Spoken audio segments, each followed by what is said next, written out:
to really be focused on social and educational equity. We've been doing this for 7 years, and my main little tagline has not changed. It's been pretty consistent with the work that we do. But we're a design firm in addition to our focus on equity. So we do that through a lot of different ways. Sometimes it's programming, sometimes it's creative art, sometimes it's consulting. We're going to talk a little bit more about that, but these are the vision.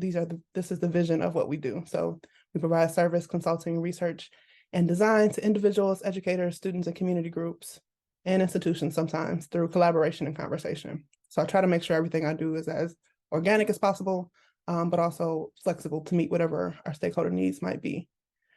So this is me. I think most of y'all know me, but hi, I'm Dr. Chanel Beebe as of last year. I am born and raised in Detroit. I'm the founder and CEO. I'm an artist, a writer, educator, designer, and a researcher. My education is in industrial engineering, and I have a PhD in engineering education, but I have a really big passion for creative programming and any type of solutions I can do towards equity and liberation. As I talk about my company, though, I'm going to say we a lot. Technically, Beebe Arts LLC does not have any formal employees other than myself. So everybody I'm talking about are all contractors, but they're friends of mine. They made it happen. So I did want to take a minute just to shout out the team that we've had over the years, because y'all have really made a lot of the stuff I've been able to do possible, both energetically and like actually practically. So this is Erin. I don't think she's on the call just yet, but she'll probably watch this recording. Erin is my amazing Chief People Officer. She is from Farmington Hills, Michigan. I met her when I was a student at University of Michigan. She's also an industrial engineer, but she's currently in school for nursing. And Erin really helped me to kind of overhaul the stuff that we have been doing over the past couple of years and to get it into a system that was manageable with me working full time. So I really appreciate Erin. She's been super, super helpful. She started a lot of the social media posting that we've been doing, but also helped me think through a lot of the stuff with our major programming. We also have Brenda. Brenda is an amazing person. He's a creative. I met him while I was at Purdue. He was in one of the groups that I was leading, and Brendan is currently studying engineering education at Ohio State. I think he's one of the few people that I'm listing now that are still working with me. So Brendan is helping me develop some of the research that I'm doing with some of the stuff that I've already done. So Brendan is awesome, and if he's watching this, I love you. Thank you for being you.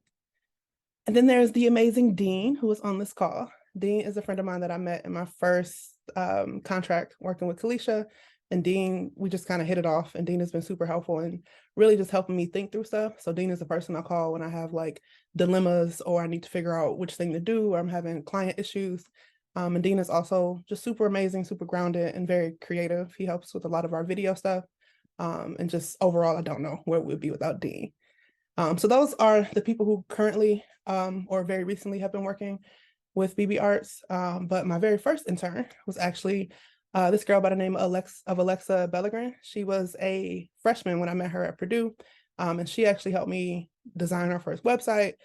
She was one of the first participants in our cultural design marathon. Oh, Brendan just came. Sorry, let me not get distracted so we can get through this.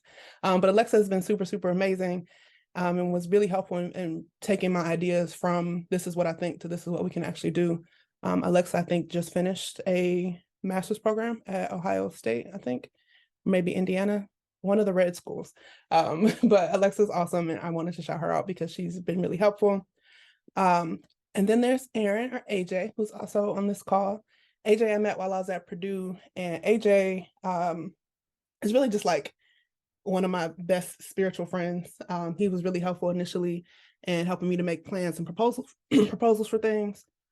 He also was just kind of one of my rocks while I was at Purdue, helping me to make sense of what I wanted to do and what I was going through.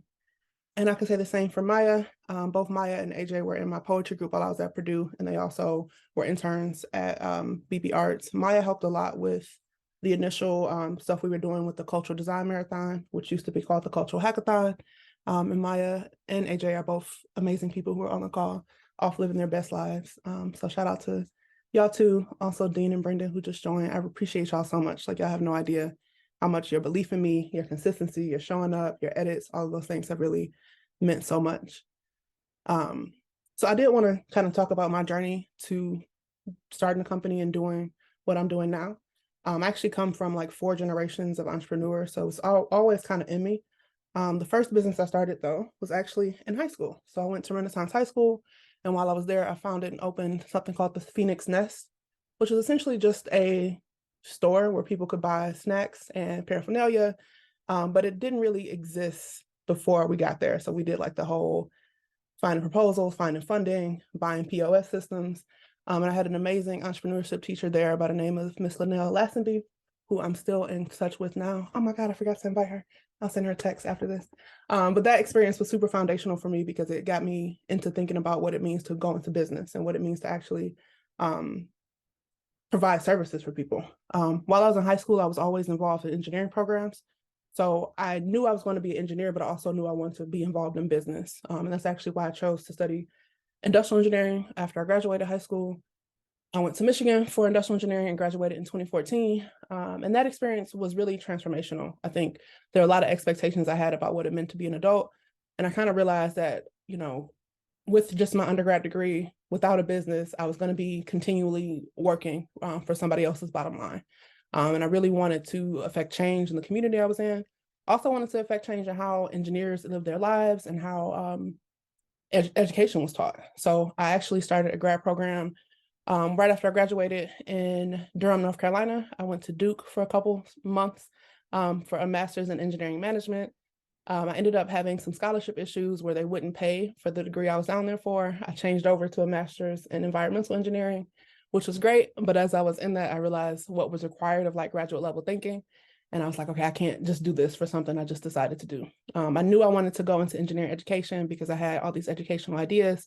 So I actually dropped out of that program at Duke and I came home in 2014. This was a kind of scary time because at that point I have a degree, but no job. Before I came home, I made sure that I filled out my application to get into the PhD program that I eventually did.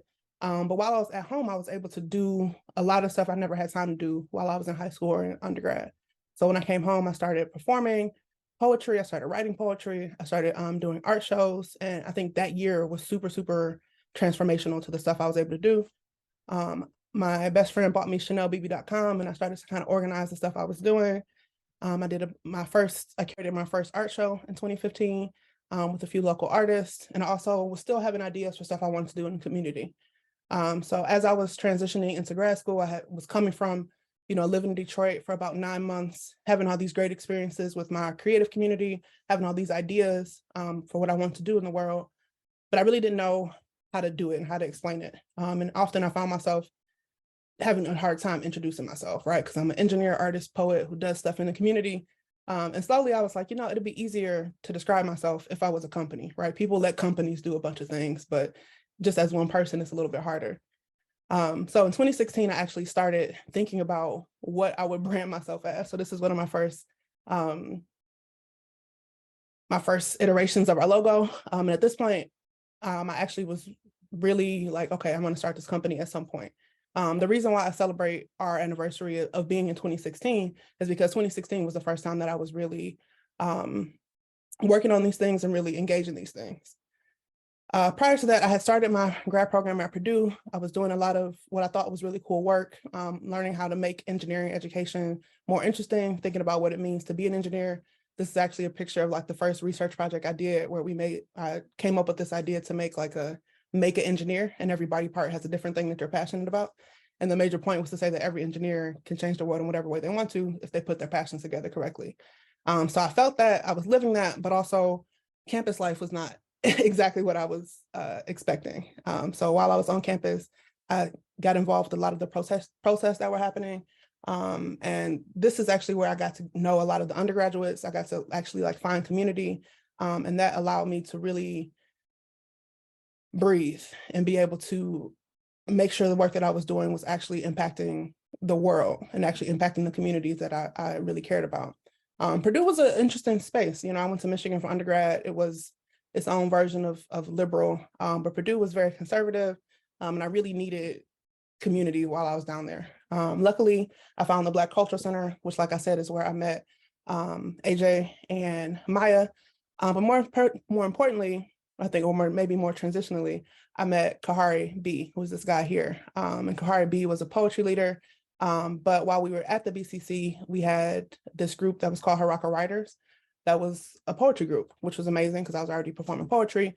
But on top of that, in addition to just writing poetry, we took these research tours. And every year the BCC goes to a different place to take a bunch of students, and we learn about that area, learn about the history of Black people there, and we come back and perform it. Well, the year that I started there, we did a tour that was about the history of the civil rights movement. And this was ridiculously transformative to me, because I don't have a background in like African American studies, but I feel like on this research tour, I was able to really like see and understand a lot of the things and a lot of issues I had with being Black in America, was coming from a marginalized community. But I was also able to talk and write about those things and figure out what I actually want to do about those. So both of these pictures are from that tour. The picture at the top is actually us walking across the bridge in Selma. And we really literally just walked in the footsteps of people who have changed this world in ways that were super necessary. So that whole experience was super transformative to me. So much so that when I came back, I locked my hair. So this is me the January afterwards. And at this point, I had decided that I need to start this company. Me being a grad student is cool, me being an engineer is cool, but I have so much more to offer the world, and I really need to figure out how those things go. While I was at Purdue, I was coming home at least once a month. So this is a picture of me in a local dollar store. But this is the beginning of 2016. So this is when I actually had time to stop and think about what I want to do, who I want to be, and the work I want to do in the world. As 2016 went on, though, I continued performing. This is a picture of some of me at a performance that I did in Indiana. And I kept thinking about what I wanted my company to be. So I kept kind of iterating on this logo. I was still trying to figure out what kind of offerings I would be doing. I was going to a lot of different art shows. I think this is me in the Scarab Club, realizing that like I wanted to curate art shows because it's a beautiful place. I still haven't curated there yet, but I loved it there. As that was happening, I was still at Purdue, still traveling with the poetry group and writing. And I was also still performing. And all of those were super reflective for me and helped me to figure out exactly what it is that I wanted to work on. What were the problems I was seeing, and what would our purpose be if I was to start a company? What type of offerings would I like to do? And then in the winter of 2016, I came home for Christmas break. This is me and my mom's old apartment.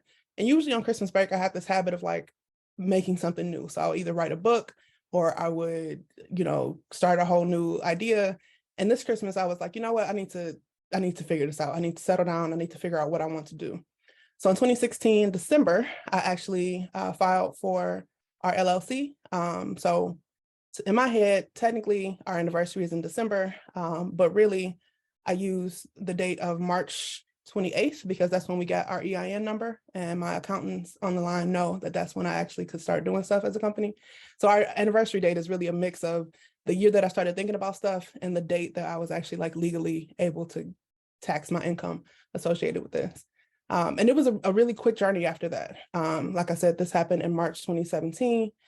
In July of that year, I had my first interaction with Kalisha Davis, and we were able to start the Detroit Design Program that she talked about at the beginning. And that program was my very first contract doing some type of educational programming. To this day, I'm super grateful for Kalisha for giving me that chance. And that really allowed me to put on paper what I felt like students needed to be experiencing in order to change the world in some way, but also what I felt like I wanted to be able to bring to the world. So I super appreciate Kalisha for that. This is our logo at the time. I'm kind of embarrassed about it, but this was the logo that we had. It has some of my artwork in the background, and that artwork is called Tribal, and it's supposed to represent a community. So you can see I kind of iterated from the two bees, a butterfly, and got a little over involved here. And then slowly but surely, our logo became this, which I think most people are most familiar with. It's a butterfly that's supposed to have like a fingerprint in it, but I made it in PowerPoint, so it doesn't actually look like a fingerprint. But the point of this logo was really to show that I am made of my community, and that who we are and the work we do is really what brings us together. At this point, I think is when I met Alexa Bellinger, and she helped me to design our first social media page. So we started thinking about, what are our values? What is our vision? How do we organize the work that we do? And we just kept doing that, right? We're gonna talk a little bit more about the programs in a second. But this was kind of our first hurrah to the world. Like, we exist, we have this program coming out with Kalisha and the Detroit Historical Museum. And also we've been doing these other things. I don't think we had beebearts.com at that point though. I think everything was still out of chanelbeebe.com. So that took a minute. Recently, our logo has shifted a bit. So we went from just Beebe Arts LLC to Beebe Arts Consulting. because I wanted to better separate what it is that we do. So we have this new logo, which is kind of an iteration of the old logo. That's the fingerprint and the butterfly representing community. But now this logo is actually a Kwanzaa symbol, which means unity. And this is super important to me because Kwanzaa has always been a very reflective time of the year, like I mentioned, but also for me, it's been super important to stay present with the Kwanzaa principles throughout the year. So making this the logo for our consulting company was only natural because I think the only reason we do our consulting is to create a sense of unity in our communities, but also to reflect a lot of the other Kwanzaa principles. So that's what we've been doing for 7 years. Our values have evolved a little bit, but they've always included some type of unity, a sense of connection, and some shared support. And I'm super, super grateful for the work I've been able to do. This is actually from the first event that I did with Kalisha out of the Detroit Historical Museum, where we worked with some students to solve social problems using the design process. This is some more pictures from that. This is one of those programs, the same program, but I did it at Purdue with both students and community members. I think we had like 40 people there and went really, really well. And this is a more recent one that I did, I think in 2021, where I did it out in California with the Kapoor Center. That went really well. Same kind of concept though. So these are all the services that we offer. It still runs the gamut, but to me, it felt important to keep all these things together because I'm not really just doing one of these things. I'm really just meeting the needs of the clients that I meet, and this list has evolved over time. So our current ventures include Beebe, which is all of my art and my poetry, my curation. We also have the Cultural Design Marathon, which is the thing that I did with Kalisha at the museum and the major programming that we do where we use the design process to solve social problems. We also have a company, well, it's really just a DBA called Sparrow Voices Publishing, which is me taking the skills that I learned from publishing my own poetry books and doing that publishing for other people. And then in 2020, we started a magazine where we pulled together a lot of really relevant, interesting, and beautiful content and put them all in one thing. So the next few slides just kind of describe what we do under each of these. So BB, all of my artwork. So there's digital artwork, there's painting, there's art merchandise. So I've gotten really into putting my art on clothes. Also have some books that have my artwork in it, as well as my poetry book. So all of that is inside of BB. These are some of the books that we've done. So in addition to my art and poetry book, I've also done a Kwanzaa affirmation journal, which is actually, weirdly enough, one of my best sellers. And I'm really proud of these books. I think they reflect kind of where I was at the time, but also they're super relevant and still kind of necessary today. I've enjoyed publishing books, and I think a lot of times people feel like that's something that they cannot do. It's hard to, publish books that are at a really big publisher, but you can just make your own book. You can just print your own book, get an ISBN number. And I really enjoyed doing that so much so that we've started Sparrow Voices Publishing, which is really just a group with the goal of helping people to publish. So far, I've helped 2 people to publish. One of them is named Zelen. She's a local poet, and we published her poetry book called Welcome to My Headspace, I think in 2020. And then another book that we published is called This is the Real Deal by a local woman named Selena Turner, who was in prison for a couple years, but was able to get her case appealed. And it was like a big news in the city of Detroit. So I helped her write and publish her autobiography.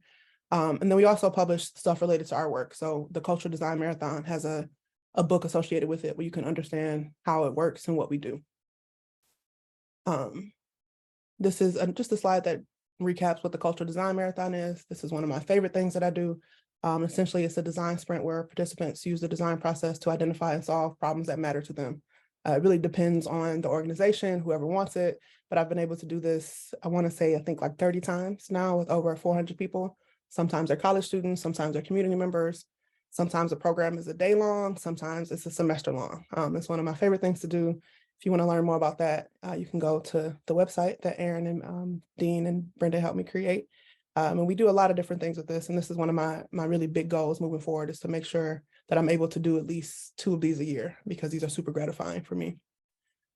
And then there's a magazine. So Bitten started in 2020, and I think we published a total of 5 issues that all feature artwork from local artists. All the cover art is from local, or not necessarily local, but all the cover art is from Black women. And every topic, every issue has a lot of different topics in it. Some of them are like virtual thriving, helping kids deal with trauma. We also talked about like internalized capitalism. We talked about imperialism. And I don't think we really did enough with this. I think it was fun while we did it. It took a lot of work, but I'm actually in the process now of figuring out how we translate that content into other places. I'm actually thinking of like a hybrid between Bitten and the cultural design marathons, where we use the Bitten as like background research for the work that we do in community. So we're doing more stuff with Bitten. We're going to have more ways for people to engage. We also are going to be developing more topics. And I've actually just been in contact with a local musician, and we're actually going to do a feature over the next few months of some local musicians and the work that we do in Bitten. So that was two of our ventures in progress, the publishing house and then Bitten. But we also have this whole other thing called My Tribe, which is an idea that I had, I want to say in 2021. Essentially, My Tribe is an app that we want to develop that would help me do my work better, but also meet the needs of a lot of my clients. We want this app to be pretty much like a mix of Facebook and LinkedIn with a little bit of Tinder in it, where you get to match yourself with other people who are either looking to help, want to find help, or wanting to contribute. So this is kind of like a local entrepreneur app that we would like to develop. We've done a little bit of work on this, but there's still a lot more to come. So if you know or do any app development, please let me know. Because given all the stuff I just talked about, My Tribe is definitely the piece that needs more work, more help, and more resources. But overall, we've had some amazing clients. I really almost cried putting this slide together because I can't believe I worked with so many amazing organizations and people. Some of these are universities, some of these are nonprofits, some of these are entrepreneurs, but all of these have a special place in my heart because they all were very integral in us developing what we do and us making some change in the community. So overall, I'm super, super grateful. I cannot believe that this is what I'm doing and what I get to do. And I'm super even more grateful for you all being here to witness me reflecting. And please hold me accountable to make sure I continue to reflect and celebrate myself as things go on, because with all the stuff I have going on, it can be really easy just to push into the next thing. And also March is my busy season, so I don't know why I let this be the anniversary. December actually might be a little easier. But thank you all so much for the work that you put in. I appreciate you so much.